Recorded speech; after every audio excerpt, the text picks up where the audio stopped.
everyone, my name is Steve and welcome back to the channel. Sitting behind me here is my 1969 Triumph Spitfire. Tonight I'll be giving you a brief tour of the car, showing you some of the areas of concern, and then I'll be jumping into getting the wiring harness pulled out of the front half of the vehicle. If you enjoy the videos I'm posting, please go ahead and hit that subscribe button and hit the bell so that way you can go ahead and get notifications anytime I post new content. Let's get started.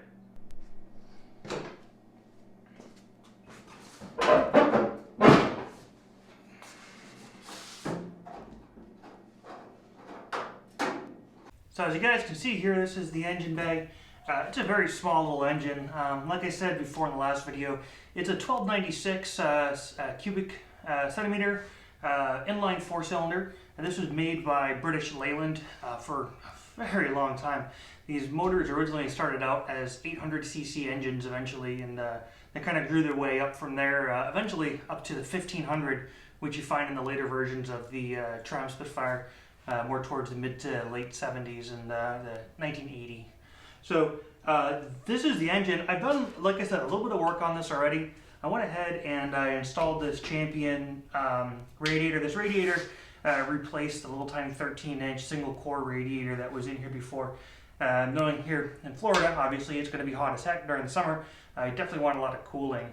So went ahead and did that, and then kind of just refreshed the top part. Went ahead and adjusted the valves with my buddy Chris, and painted up the valve cover.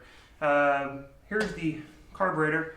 The carburetor is just a single barrel Stromberg 150 CD SE carburetor. It's what's called a constant velocity, or a CV carburetor. It's a pretty cool bit of technology, and definitely outdated nowadays. So what I'd like to do eventually is to upgrade this to one of the Weber either top drafts or side draft carburetors to definitely give it a little bit more oomph. Outside of that, in here, I went ahead and I replaced the brake calipers and the brake discs. And like I said before, I went ahead and I pulled the electrical on out and put that back in, but again, it's going to be coming back on out. So that's kind of the underside of things here. This car also does run on a generator as opposed to an alternator. So what I do want to do is go ahead and pull this generator out and put an alternator in. So that's going to be added to my list of things that I really want to accomplish on this project. So one of the other things of note down here in the bonnet itself also is obviously the front suspension. So the suspension is actually kind of cool. It's all very easily accessible down here. I haven't touched any of the suspension whatsoever, so that's definitely on my list of things to do. Also, if you take a look here, we've got some real body rot starting. It's been pretty slow, thankfully, but however, this is stuff that I definitely want to get addressed. So while we're on the topic of suspension, one of the things I really want to show you is back here. I'm going to go ahead and pop this wheel off and put it up on a jack stand so that way I can show you guys. But there's an area of concern back here that really is kind of what led me to want to go down this path of doing the frame off restoration. So I've already got a couple of these lug nuts here loosened up. Let me just bust this last one loose. And let's go ahead and get her lifted.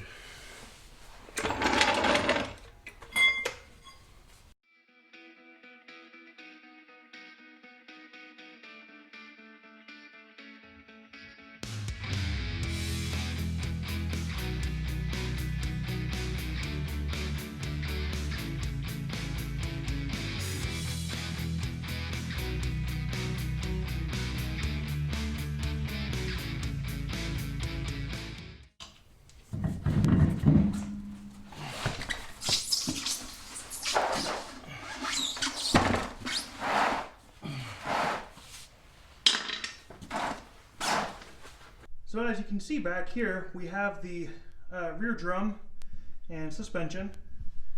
And the part that really has me sketched out is this right up here. So here we have a rear trailing arm. And the rear trailing arm should have a lot more meat to it than what we're seeing here. So you can definitely see that there was some shoddy body work that was done in the past here. And I mean, all of this is pretty important stuff. and it's scary. Not that it, worst case what would happen is, the axle might come loose, fall off, fold up underneath the car. Who knows? So we got that, and then we got some real evidence too here of some more rot that either was taken care of poorly and then rotted again, or is just absolute garbage from the original bodywork. So we got that, but I mean, otherwise, the rest of the underside of the car is okay, but there are some spots, like right here, where there's a hole in the floorboard, and these are okay, but if you look at it from the top side, they're definitely a little bit worn out. Other thing too is if you go back here, take a look at the differential. Definitely a lot of seepage. I don't have any noise coming from the differential, which is great. So I'm not necessarily worried about that, but I do want to go ahead and replace all the seals on the diff. You can see back here, I went ahead and I did install this Monza exhaust that my brother gave me off a 72 Spitfire. I did fabricate, I made those brackets. Fabricate's a bit of a stretch for a word, but I made those brackets and it seems to hold up really nicely. However, there is no further support down here any further, and you can see where the cherry bomb, essentially the muffler or resonator, does kind of touch the frame. So that's something that I want to take care of as well.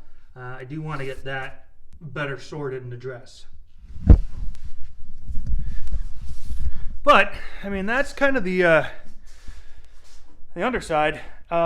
Let's talk about the inside a little bit. All right, so now that we're back up topside, I'll go ahead and I'll show you some of the things that I'm worried about here on the inside. So much of it's going to carry over from where we were earlier. But if you take a look here, there's some really questionable stuff that happened in this car's past. And this looks like it's aluminum foil, and it's just covering up old rust that's underneath here. I guess this is like some older sound deadening material.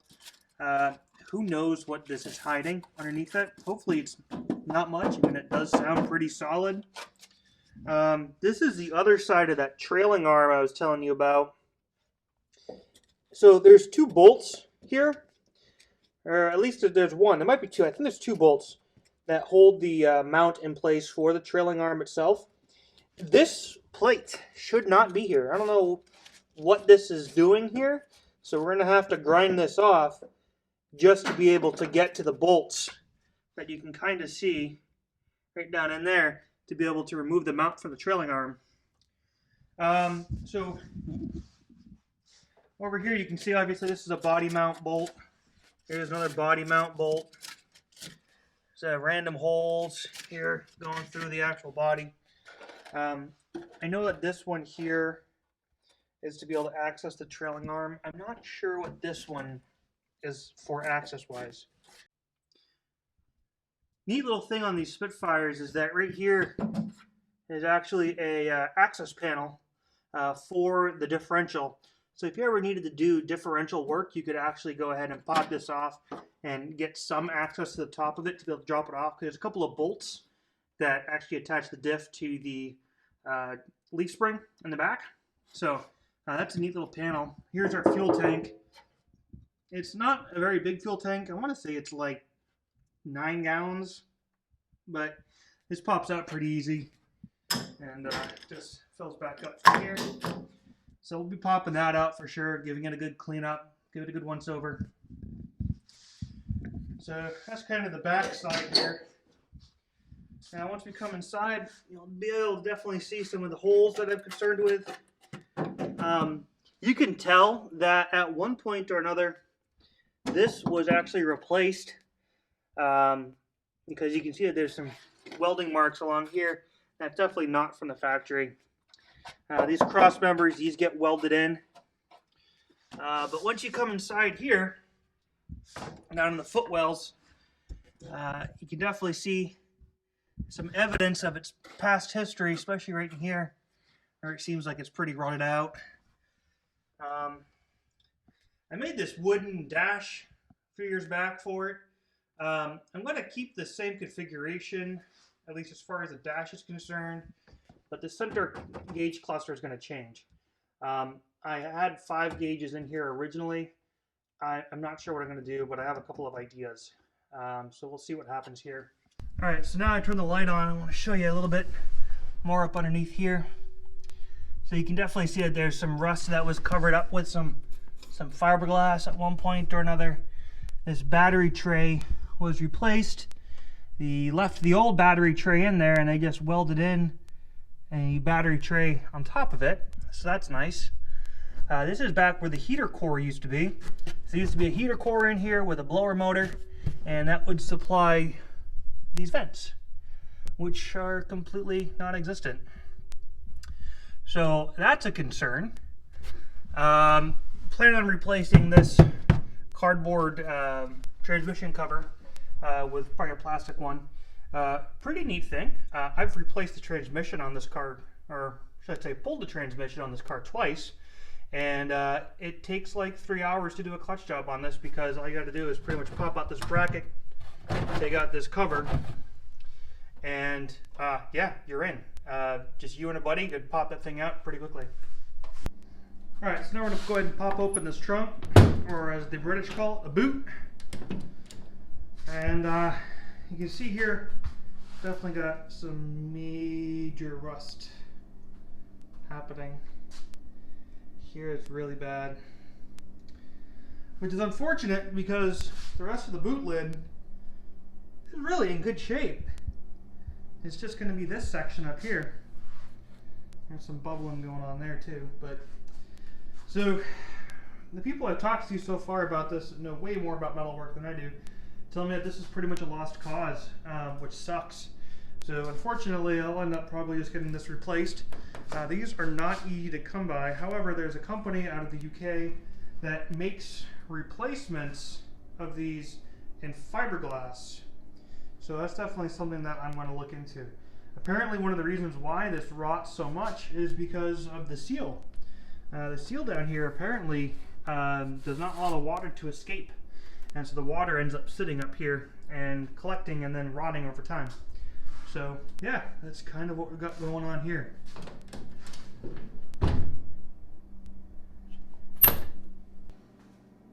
Alright, so that's just a general tour of the car itself. I think what we're going to do here for the remainder of the night is go ahead and just get the wiring harness pulled out from the front of the engine. That shouldn't take too long, but I'll get that process started and then kind of go from there.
success.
Well, there you have it, folks.